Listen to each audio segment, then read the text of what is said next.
Hello, and welcome to the first episode of the series called So You Want to Be an Entrepreneur, Son? A series and a podcast where I'm going to be talking to my 16-year-old son, Ricky, about his desire and ambition to potentially become an entrepreneur. We will be occasionally honored by the presence of the guest of honor here, Mr. Watson, who right now is sleeping. As you can see, he might be interacting with us and needing cuddles every now and then. But he may not always be here with us because, he's the boss. All right, Ricky, let's get right to it. Speaking of boss. So you want to drop out of school. Why? Well, since I already spend 8 hours a day at school, I think that if I spent those 8 hours maybe getting job experience or learning how it is to work in a job environment, that would be more useful for a less academic career path in the future. So it's a question of time. You think that school is a waste of time? Not necessarily a waste, but I already understand, or at least I think I understand, that I'm not going to be aiming for an academic career in the future. Meaning that going through with an academic path and finishing high school just how it is right now wouldn't necessarily help for a non-academic career. Since, job experience would be more useful. Okay, so you think you're pretty clear on not wanting an academic career, but what do you want to do instead? Well, since I was around 12, I think I've been very passionate about video editing. Okay. So I think something along the lines of marketing or something like that. Okay, but as an employee or what? As an employee, or maybe most likely as an entrepreneur, I don't like. So you want to be an entrepreneur. That's what you said to me the other day, right? Yeah. Okay, what do you think is an entrepreneur? An entrepreneur is a person who works only for themselves and has complete control over everything they work on. Okay, so entrepreneur is someone that works only for themselves and has control over what they work on. Let's break that down to a few things. So what is an entrepreneur? I think an entrepreneur is, to put it really simply, is someone who's batshit crazy. Because, most people have this idea of an entrepreneur being someone that, as you said yourself, you control your time, you're free, you got lots of money, you got lots of stuff, and you don't have to work so hard. People have come to me and said, I want to quit my job. I want to quit my 9 to 5 and be an entrepreneur. And then they do that and they're like, shit, I'm working much more than 9 to 5. I'm doing like 18, 20 hours, of work a day. And they feel like they got ripped off. So to go back, being an entrepreneur is being batshit crazy because it's basically saying, I want to do it all. I want to work hard and I want to take risks and figure out. And maybe I fail, maybe I don't fail. So you said an entrepreneur has more time. To be an entrepreneur, it is first and foremostly, and we're talking about being a successful entrepreneur, is to be passionate, to have something that you really care for, and to not want to have to be necessarily blocked by everybody else, not to be constantly, so to speak, following all the rules, but you're passionate about something. You're like, well, there is value I want to create. And value is either solving a problem that exists to real humans or creating an opportunity, allowing people to have something that they weren't able to have before. And you need to be passionate about that. And when you're passionate about that, if you're truly passionate about it, then it's not work. And because it's not work, you spend more time. So it is absolutely important for anybody, especially yourself. If you want to be an entrepreneur, you're going to have less time. Tell me, what have you heard that sounds exciting about being an entrepreneur? Well, at least in my circle where I watch videos or consume content, and being an entrepreneur is not necessarily difficult, and it's a low risk, high reward kind of thing. Okay, so you've heard that being an entrepreneur is low risk, high reward. That's bullshit.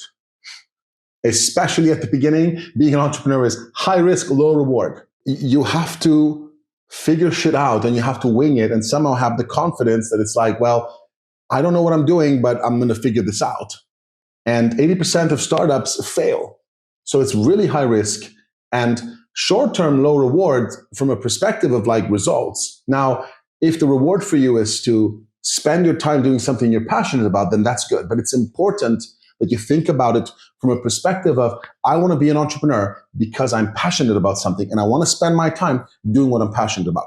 Not, I want to be an entrepreneur because I don't want to have a boss, I don't want to have to answer to people, and I want to make money easy and quick. Those are scams. That's not being an entrepreneur. Okay? What else have you heard that makes you want to be an entrepreneur? That it's like, oh, this is cool. Well, 100% that you don't have a boss. So the things you do, it might be a lot of things compared to a 9 to 5, but you do have control over how and when you do it.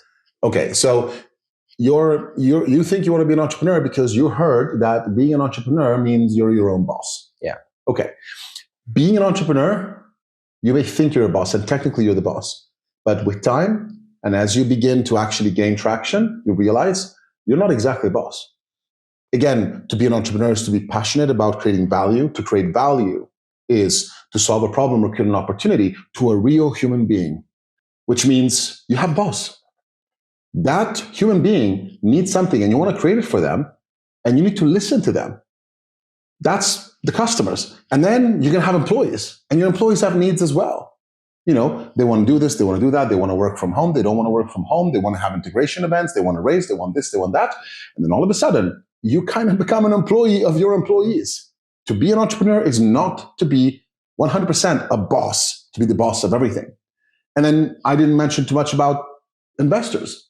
As an entrepreneur, you might get to a point where you get traction and you need to raise capital, and all of a sudden you have investors, and investors are your boss.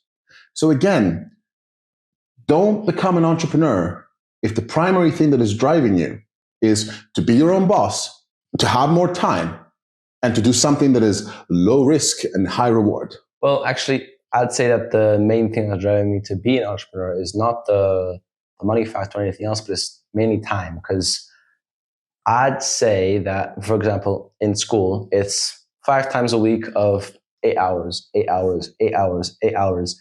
But the idea of, for example, let's say, okay, imagine a chart, right?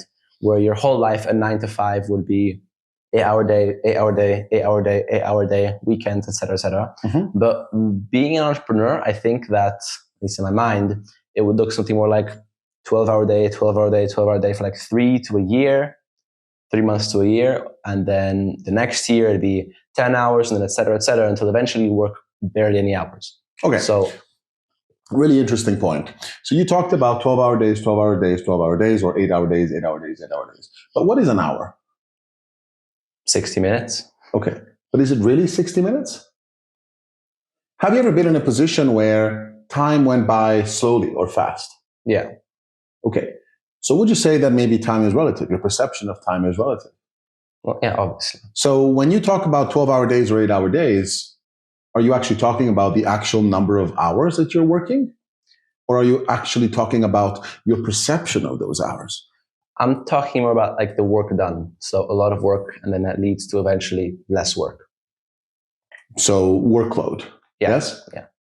Don't pursue being an entrepreneur if you're hoping that you're going to have to work less hours as a number. Pursue being an entrepreneur if you want the hours to be less boring when they just go by. Become an entrepreneur if you want your life to be basically not work, because when you do work, it doesn't feel like work. And then it doesn't matter if you work 2 hours a day or if you work 12 hours a day.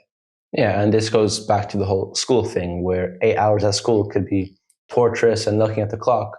But if I were to spend 8 hours a day editing videos, it'd go by instantly, which is something that I love. Exactly. So that's the important thing. At the core of becoming an entrepreneur, the thing that drives you should be a passion, not time, not money, not being your own boss. It should be passion. Now, all those other things will come. I'm not saying that all entrepreneurs have to work the whole time. Most of them do, especially at the beginning. But the primary drive that should lead you to say, I'm going to drop out of school because I don't want to sit behind a desk studying things, should be a passion. Do that if you're certain about it, because some paths as an entrepreneur, if you want to be a successful entrepreneur and create real value to people out there, you do need certain academic paths, or at least the knowledge, or at least the ability to find people that have that knowledge.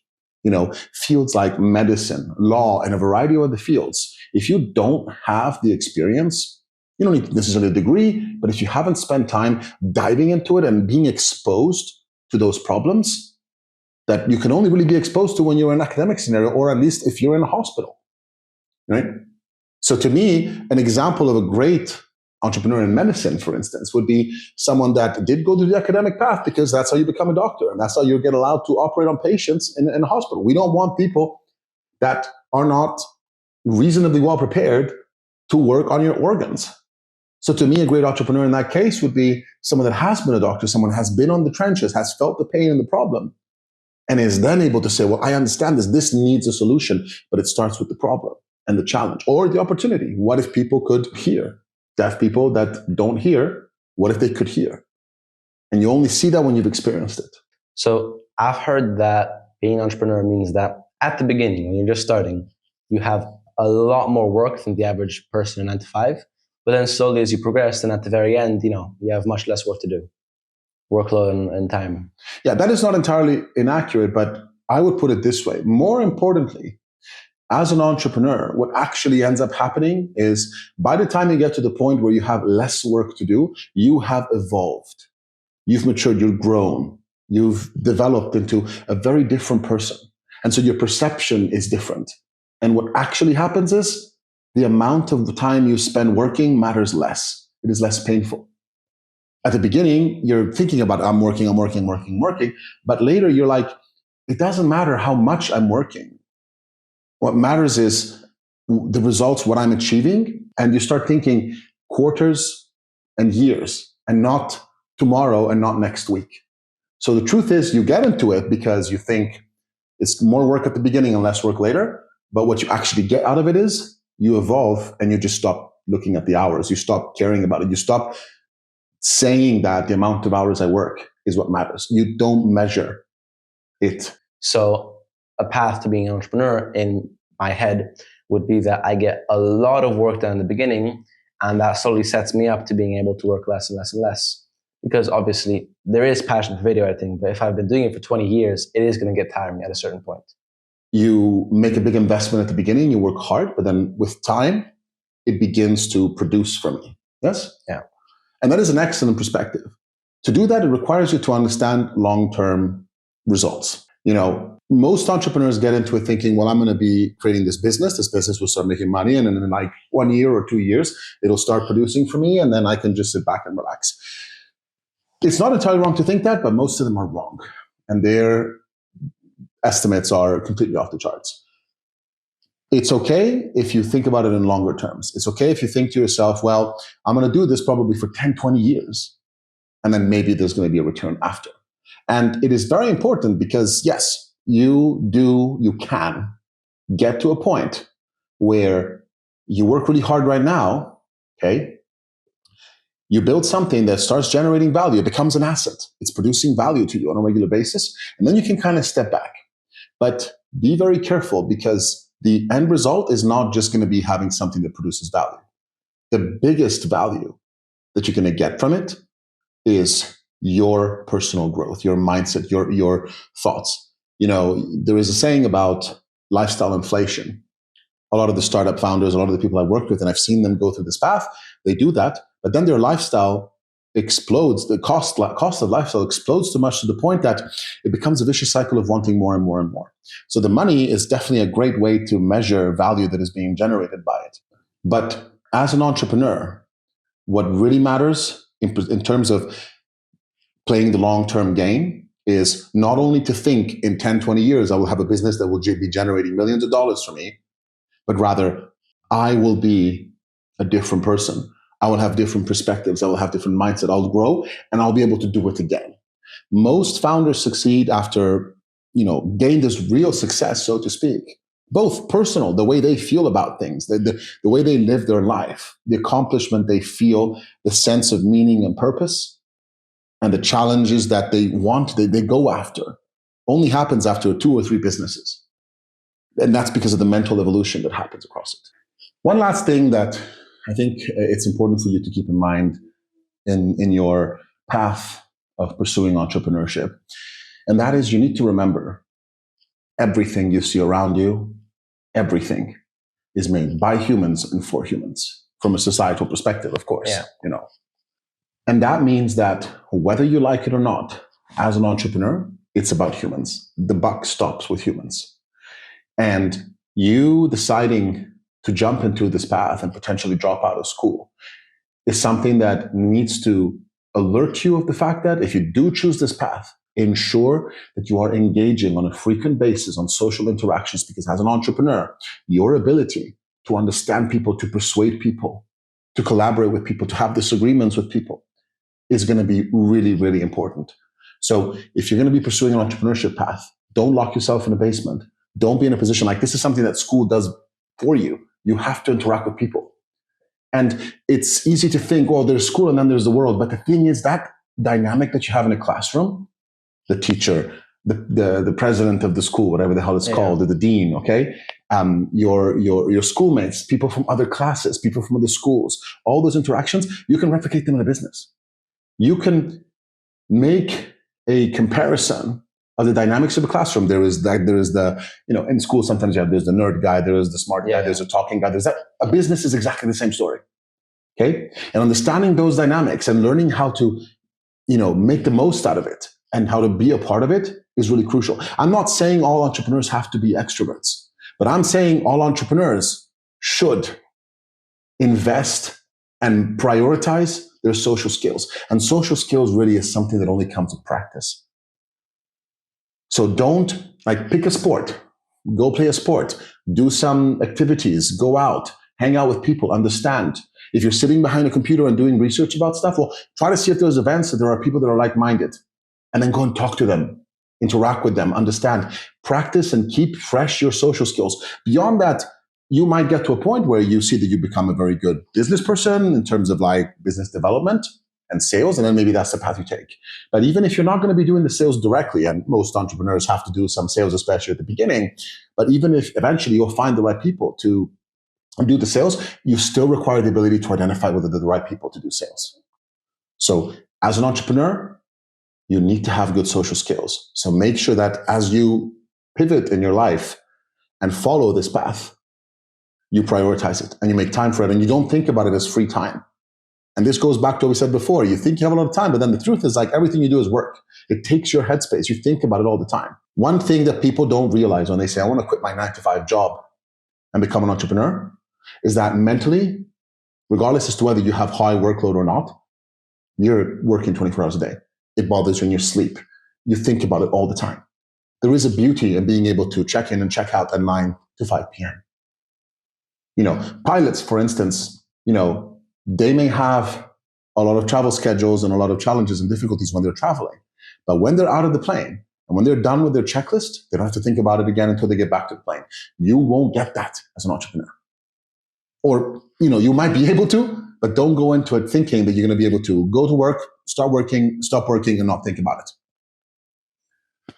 Okay, Ricky. So in the next episode, I think we're going to dive into a little bit more deeply into what do you need? What are the things that you need to have, to be able to pursue this path in a way that is successful. All right? Sounds good. All right. Thank you, everybody. And we'll see you in the next time.